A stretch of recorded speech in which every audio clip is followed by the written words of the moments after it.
Meus queridos amigos, a passagem da Bíblia, a palavra de Deus para a qual eu gostaria de chamar a sua atenção nesta noite, se encontra aqui no livro de Atos, no capítulo de número 2, este versículo de número 37. Abra comigo esta porção da palavra de Deus, no livro de Atos, ou melhor, no livro de Atos do Espírito Santo, registrado por Lucas através da vida dos apóstolos, no capítulo de número 2, este versículo de número 37, estas palavras tão poderosas: e ouvindo eles, isto é, aquela grande multidão em Jerusalém, a mensagem de Pedro, compungiram-se em seu coração e perguntaram a Pedro e aos demais apóstolos: que faremos, homens irmãos? E disse-lhe Pedro: arrependei-vos e cada um de vós seja batizado em nome de Jesus Cristo em remissão de pecados e recebereis o dom do Espírito Santo.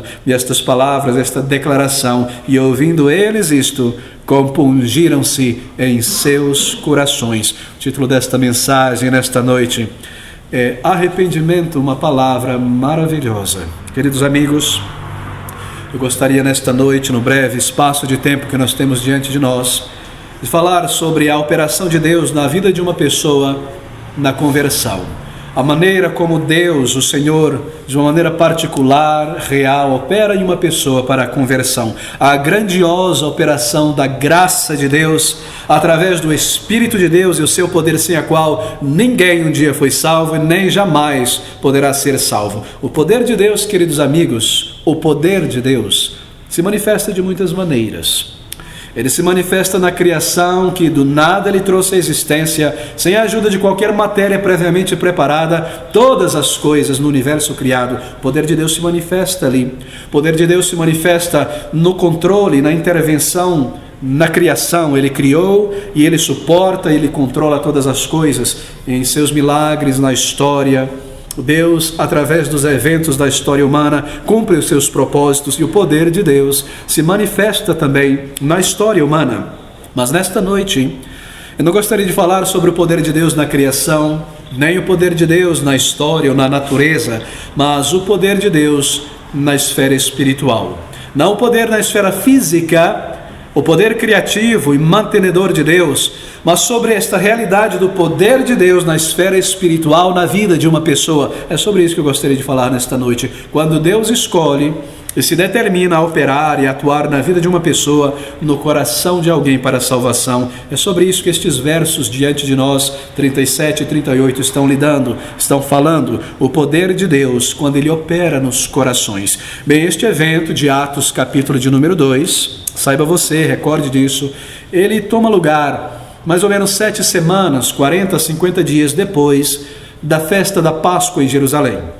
Isso está acontecendo em Jerusalém, capital de Israel, aquela grande cidade, e naquele momento, naquele lugar, 7 semanas depois da celebração da Páscoa, 7 semanas depois da crucificação do Senhor Jesus Cristo, segundo a promessa do Salvador, segundo as profecias a respeito da vinda do Messias e tudo o que deveria acontecer ali para a vinda do Senhor, a sua morte, o seu cumprimento da sua missão, então deveria acontecer aquela festa sendo celebrada das primícias do dia de Pentecostes.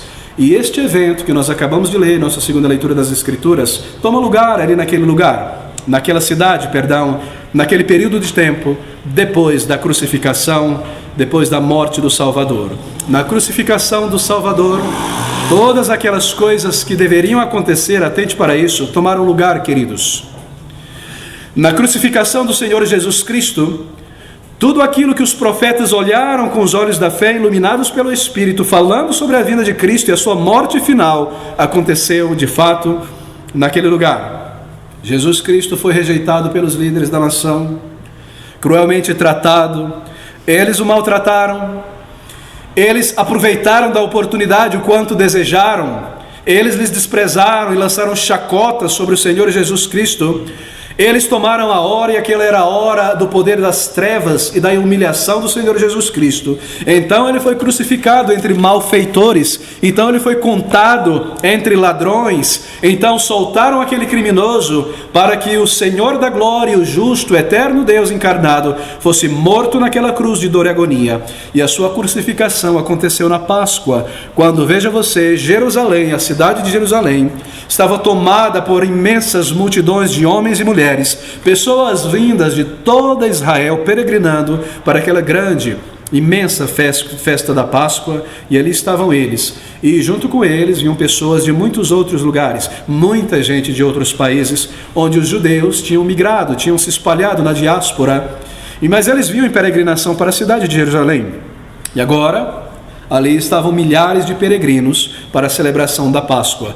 E o Senhor Jesus Cristo é crucificado exatamente naquela ocasião, quando haviam tantas pessoas reunidas em Jerusalém. Toda aquela multidão haveria de contemplar o seu Messias sendo desprezado pelos líderes e também pelo povo, e o Senhor Jesus Cristo seria morto, seria executado, e aquela grande multidão, queridos amigos, haveria de clamar por sua execução, clamar por sua crucificação e forçar os governantes romanos a que Jesus Cristo fosse lançado fora e maltratado e crucificado. E as pessoas, veja você, que compunham essa grande multidão, eram pessoas que vinham da Galileia, do norte de Israel, eram pessoas que vinham de toda a Judéia, de Samaria e de Jericó, do norte, do sul, do leste, do oeste, de toda a parte de Israel.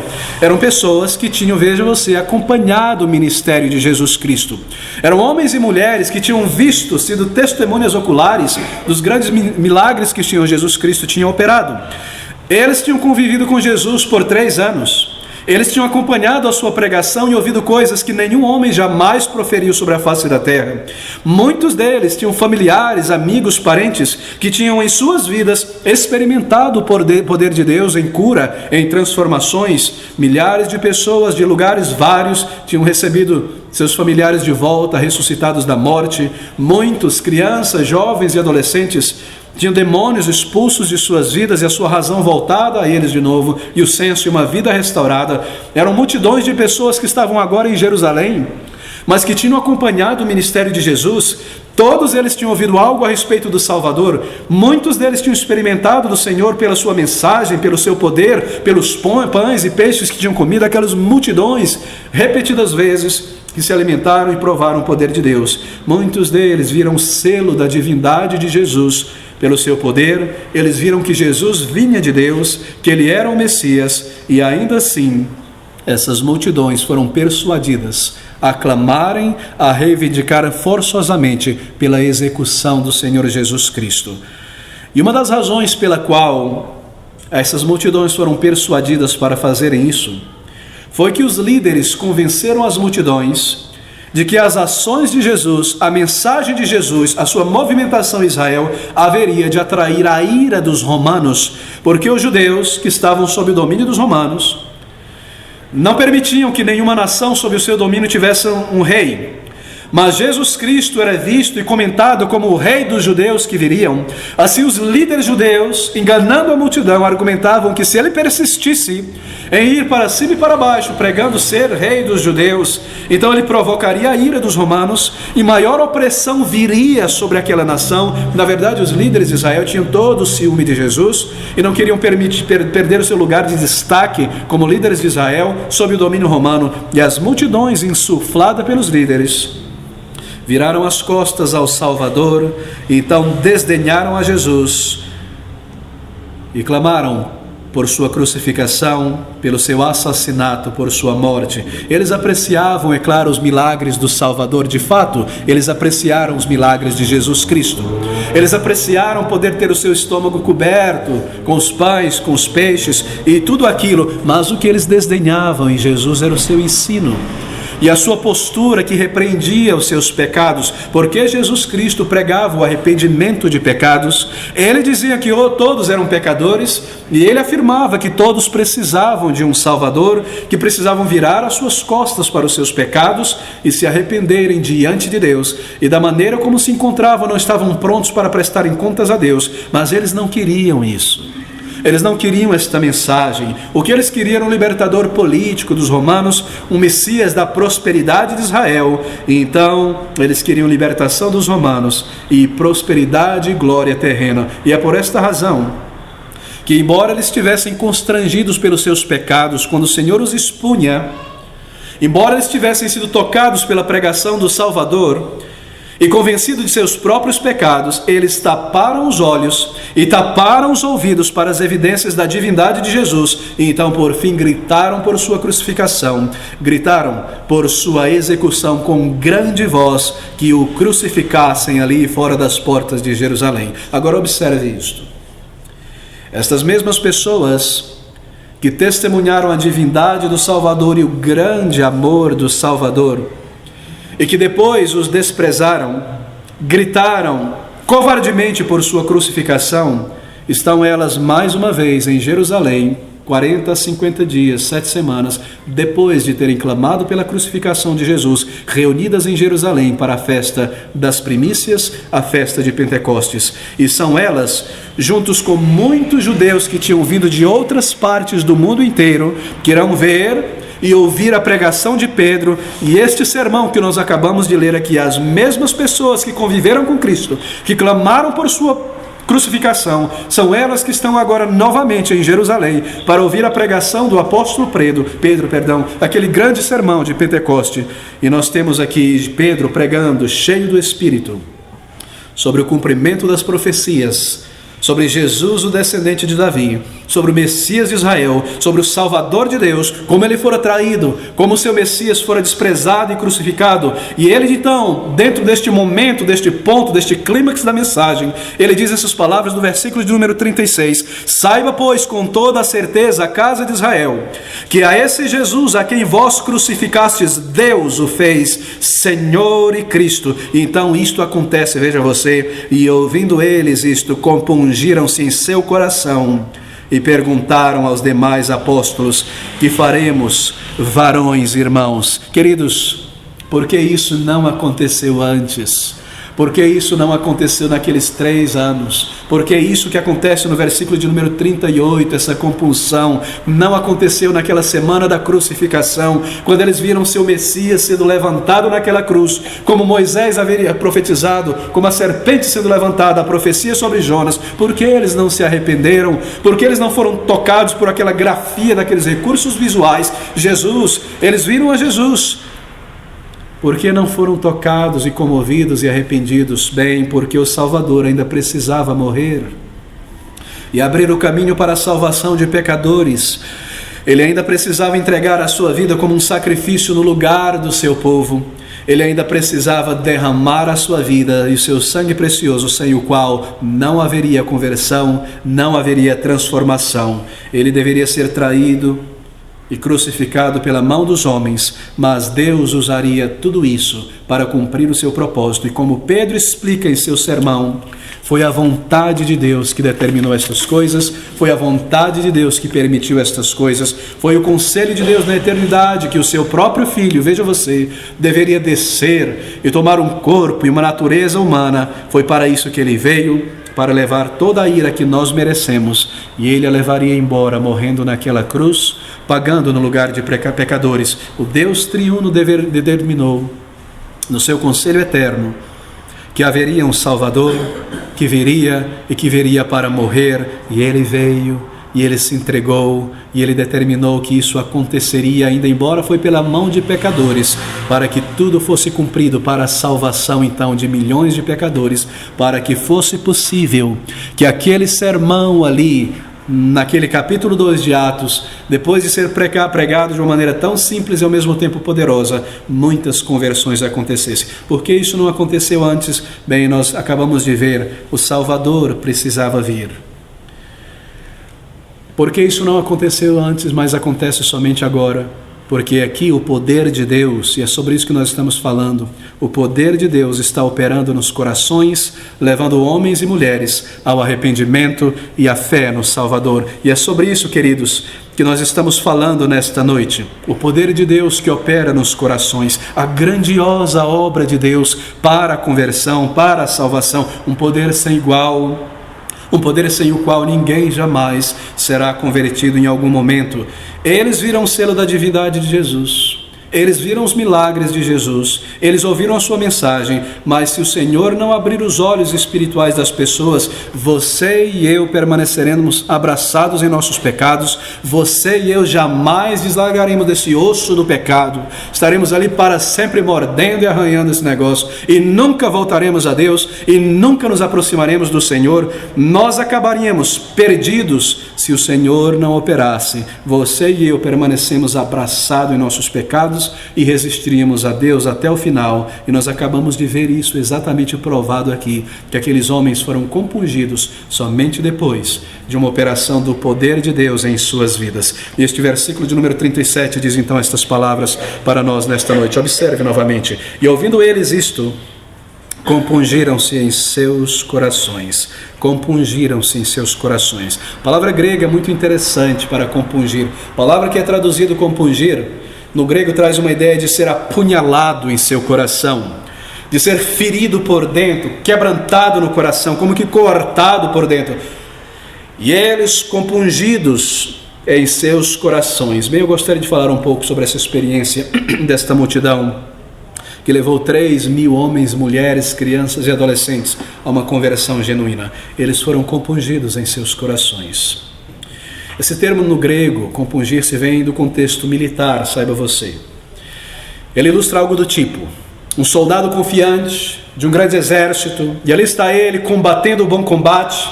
Talvez um soldado de primeira linha, um fuzileiro naval, assim por dizer, na frente do combate, carregando a sua espada, carregando o seu arco, o seu escudo, na trincheira, no combate, cheio de si mesmo, autodeterminado a vencer. De repente, por uma lança, é compungido, cortado dentro de si, é derrubado. De repente, ele é lançado para o chão. E é o que acontece com esses homens e mulheres. Essa é a ideia da palavra neste versículo de número 37. E ouvindo eles isto, compungiram-se em seu coração, compungiram-se, traspassados. Poucas semanas antes, eles gritavam com ousadia desaforos contra Jesus, como aquele soldado ousado na frente da batalha, cuspindo, praguejando, Jesus na cruz, sendo pregado ali por nossas transgressões, querendo e reivindicando a execução de Jesus Cristo. Agora, poucas semanas apenas depois, cortados no coração,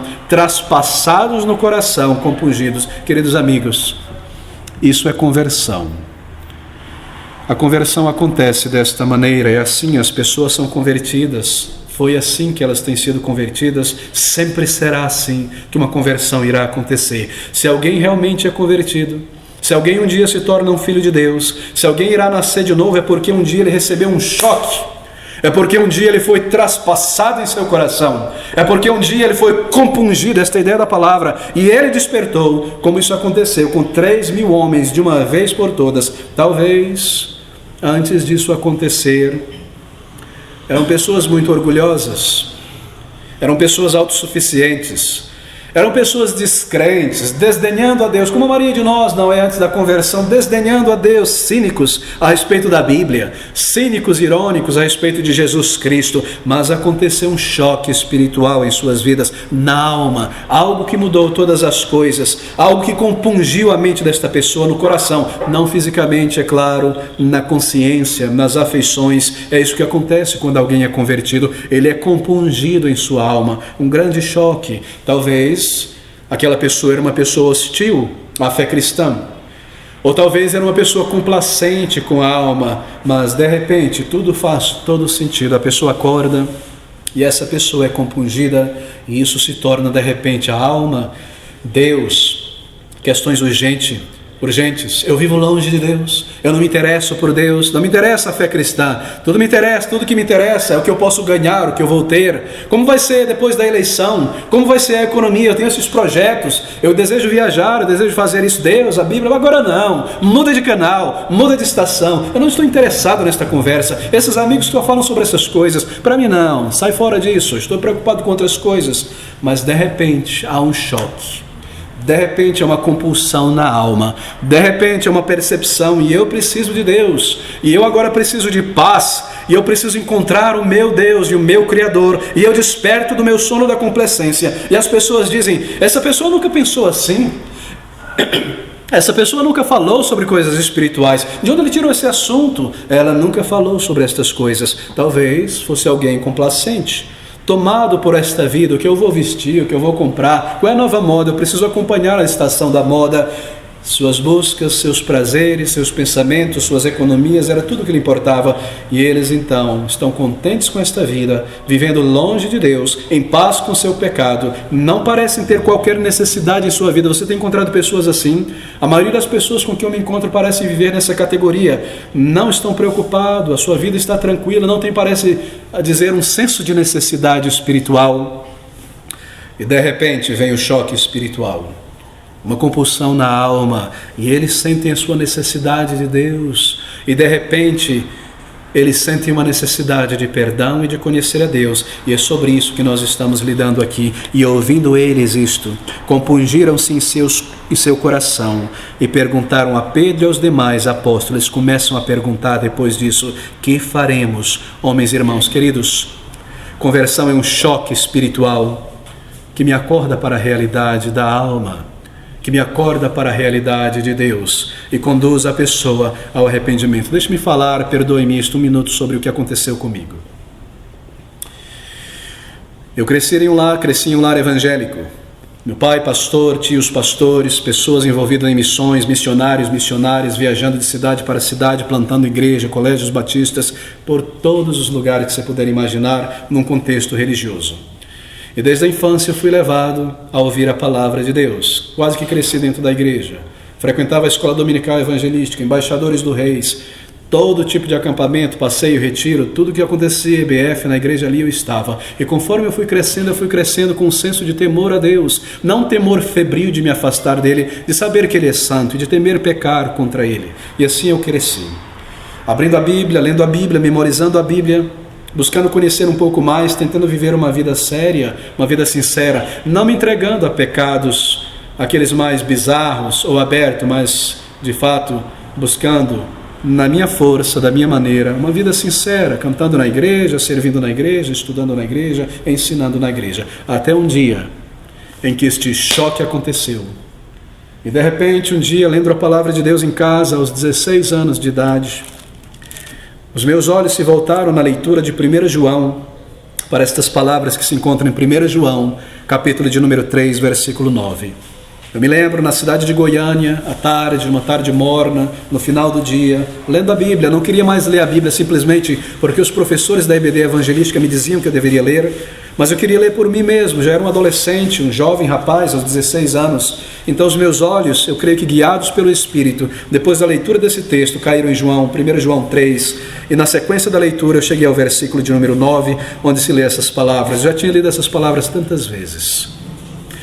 Qualquer que é nascido de Deus não permanece na prática do pecado, porque a sua semente, isto é, o Espírito de Deus, permanece nele e não pode viver na prática do pecado, porque esta pessoa é nascida de Deus.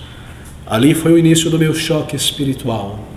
De repente Deus abriu os meus olhos, tendo lido eu este versículo tantas e tantas vezes. Pela primeira vez, este versículo falou como se tivesse sido endereçado numa carta com o meu nome, falando para mim: Abner, aquele que é nascido de Deus não pode, como você, viver na prática dos pecados como você vive. Eu ia passando a página, de repente, como que eu fui forçado a voltar, e eu disse a mim mesmo: eu preciso ser honesto comigo. Eu vivo na prática dos pecados. Eu peco em meus pensamentos a cada dia. Eu pequei ontem nesses pensamentos que eu peco hoje. E eu pequei semana passada e ano passado, quando eu tinha 12 anos de idade, eu já pecava assim. E quando eu tinha 9 anos de idade, eu também pecava nesses pecados. E eu tenho hoje 16 anos de idade e eu continuo pecando em meu coração, em meus pensamentos. De repente eu comecei a ver que não era apenas no coração e nos pensamentos, mas que eu tinha feito muitas coisas que eu tinha maliciosamente enterrado para longe, para fora da moldura da minha consciência, para não conviver com estes pecados que eu tinha praticado. De repente um choque espiritual, de repente eu acordei. De repente eu me vi um pecador. Eu era este pecador. E eu segui lendo a palavra de Deus. Depois de descobrir que era um pecador, então descobri que eu não estava salvo. E lendo a palavra de Deus em algumas semanas posteriores, os meus olhos vieram para a carta de Paulo aos Romanos, quando Paulo, no capítulo de número 8 de Romanos, e no versículo de número 16, lendo a palavra de Deus, eu li este texto que eu já tinha lido tantas e tantas vezes, que eu achava até bonito e poético e belo, onde Paulo diz no capítulo 8, versículo de número 16, o próprio Espírito testifica com o nosso Espírito que somos filhos de Deus, e se somos filhos de Deus, logo herdeiros também, verdadeiramente herdeiros de Deus. Queridos, naquele momento um outro choque espiritual aconteceu em minha vida. E ali naquele momento eu entendi que eu não era salvo.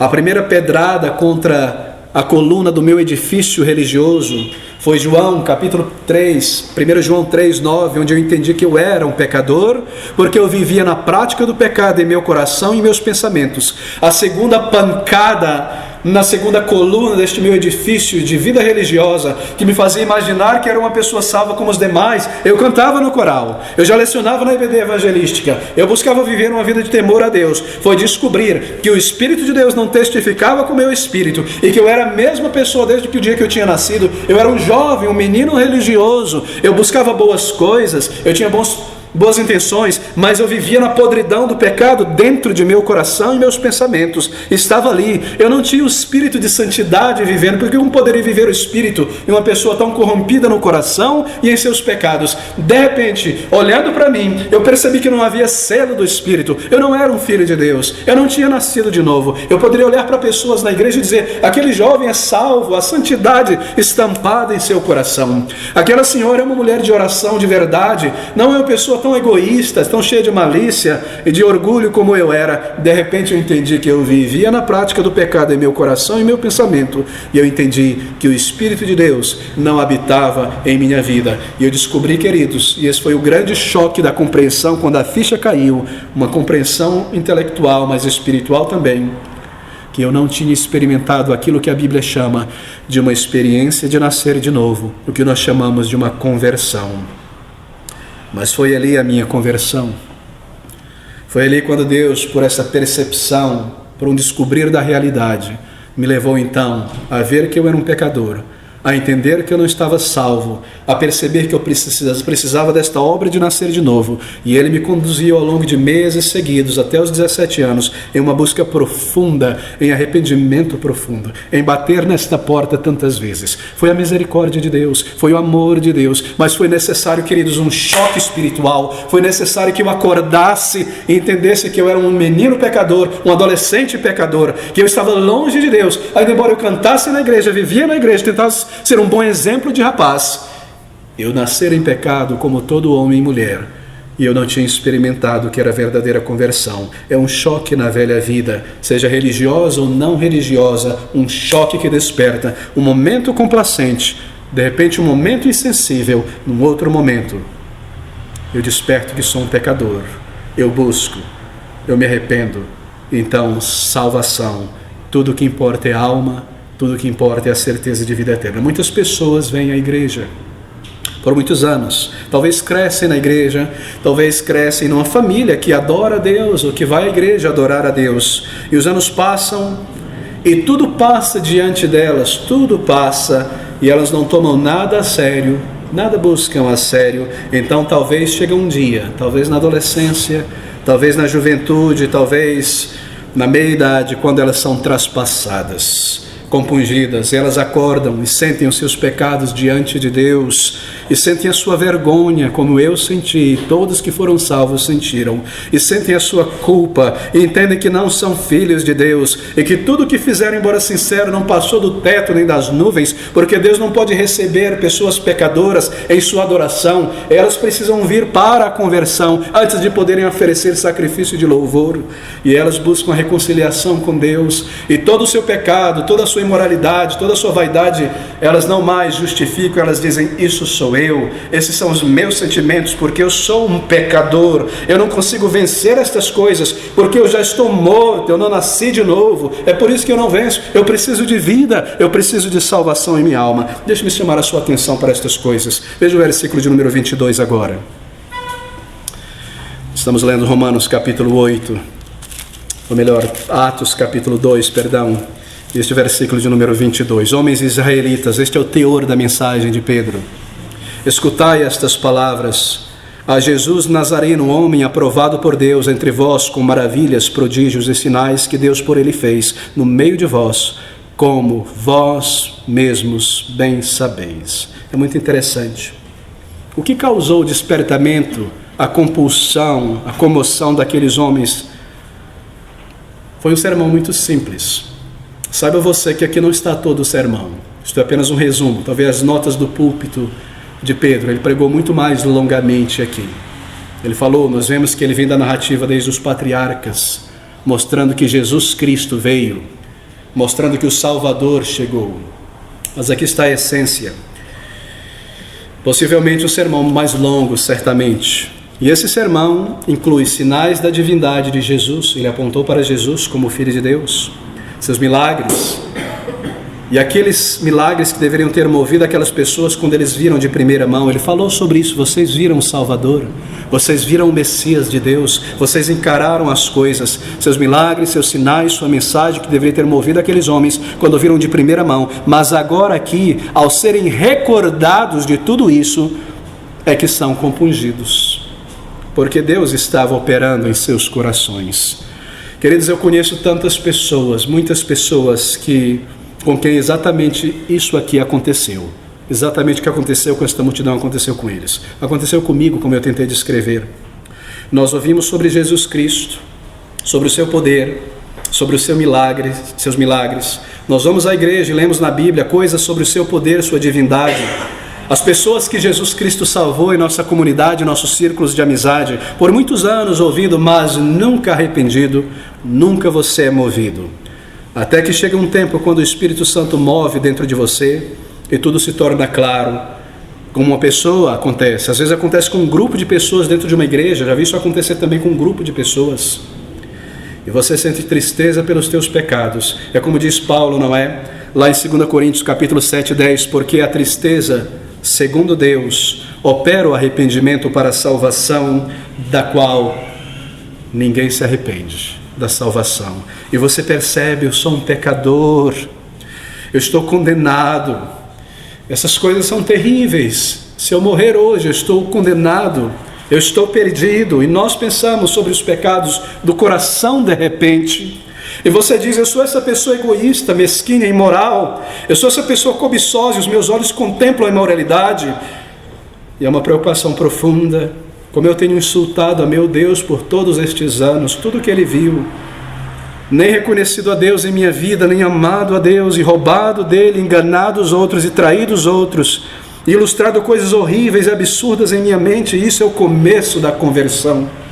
Enxergar que sou um grande pecador, que Deus me vê, e eu não consigo levantar os meus olhos para o céu, porque eu sei que os grandes olhos de santidade de Deus estão sobre mim, e Ele vê a minha imundice. E eu sou culpado, e eu enxergo quão grande é a minha necessidade de perdão e salvação, e que a eternidade depende se eu pertenço a Deus ou se eu não pertenço a Deus, se eu já o busquei, se eu já me arrependi diante dele, ou se eu permaneço um pecador. De repente tudo faz sentido, de repente um choque, de repente eu acordo, e é isso que aconteceu com esses homens e mulheres, esses jovens, e nós ansiamos, melhor dizendo, a partir de então, por uma grande transformação em nossas vidas que Deus dá, pelo perdão e por uma nova vida. E Ele nos dá uma vida com Ele quando nós buscamos, e Ele dá comunhão e alegria e certeza de vida eterna, e Ele dá perdão e poder e vida com Ele em comunhão real. E algo maravilhoso, queridos amigos, está tudo aqui neste versículo 37. E ouvindo eles isto, compungiram-se em seus corações, ou em seu coração, e perguntaram a Pedro e aos demais apóstolos: que faremos, homens irmãos? De repente você percebe, é um choque de realidade na alma, um sentimento que vem de uma compreensão, é claro. Você compreende com a mente e as afeições são movidas. Eu não consigo ilustrar isso. Você está talvez no caminho para o aeroporto, todo preparado, maquiagem feita, a mala lá atrás, sua maleta e sua muleta, e sua bolsa, e tudo mais. Próximo do aeroporto, chegando, alegre, vou passar pela imigração. De repente, no caminho para o aeroporto, você esqueceu o passaporte. E um gelo toma a sua alma. Um choque. Você olha tudo em volta, você abre a bolsa, você abre a jaqueta, o casaco, você chega, você não se lembra onde você guardou o teu passaporte. O carro continua andando, o táxi segue em frente. Um choque de realidade. Bem, você já teve isso muitas vezes, não é? É sobre isso que eu estou falando espiritualmente. De repente eu percebo que eu não estou salvo. De repente eu percebo que eu estou na igreja, no meio do povo de Deus, e eu não estou salvo. Eu não tenho a vida eterna, eu não tenho um passaporte para o céu, eu não passarei na imigração. Mas é assim, queridos amigos, que você venha perceber e a sentir: eu estou perdido, eu estou condenado, eu não experimentei a conversão ainda, eu não tenho lugar no céu, eu estou indo para a presença de Deus, inexoravelmente, e Ele me julgará, e Ele me condenará. Neste versículo 38, e disse-lhe Pedro: arrependei-vos, e cada um de vós seja batizado em nome de Jesus Cristo. Arrependei-vos. As mesmas palavras, saiba você, as mesmas palavras, as primeiras, que Jesus Cristo disse ao abrir a sua boca e começar aos 30 anos de idade o seu ministério público, Marcos 1,15, dizendo: o tempo está cumprido, o reino de Deus está próximo, arrependei-vos e crede no Evangelho. As mesmas palavras pregadas por Pedro: arrependei-vos, diz o apóstolo Pedro, as mesmas palavras. Queridos, arrependimento não é uma palavra negativa. O que eles entenderam quando eles ouviram essa resposta de Pedro naquela multidão? O que eles perceberam? Eles perceberam isso. Pedro responde a sua pergunta e diz: arrependei-vos. Eles entenderam a esperança. Que faremos, varões e irmãos?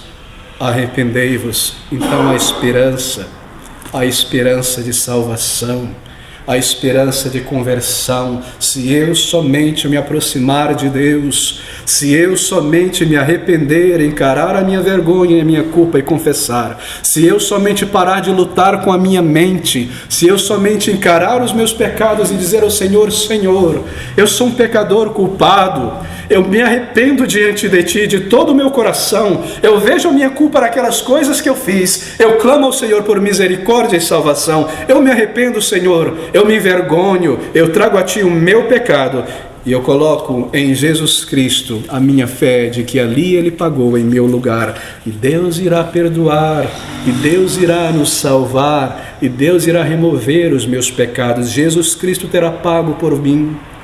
Arrependimento é uma palavra positiva, meu querido amigo. Você se arrepende confessando, pedindo perdão, e você pode ser perdoado. É isso que eles entenderam naquela noite. Eles foram compungidos em seus corações, um choque de realidade.